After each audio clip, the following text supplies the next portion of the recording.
জাতিসংঘ কিভাবে নীরব ভূমিকা পালন করে।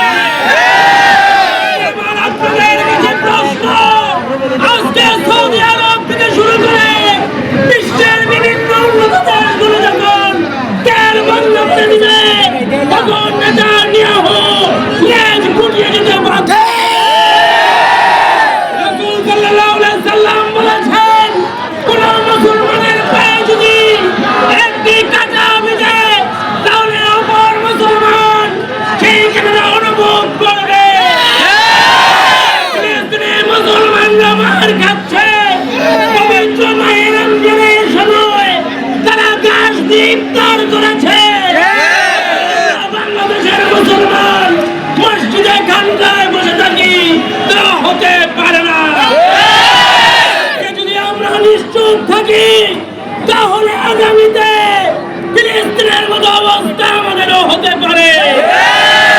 সুতরাং ইতিহাস থেকে শিক্ষা নেওয়া উচিত। ইতিহাস কাউকে ক্ষমা করে না।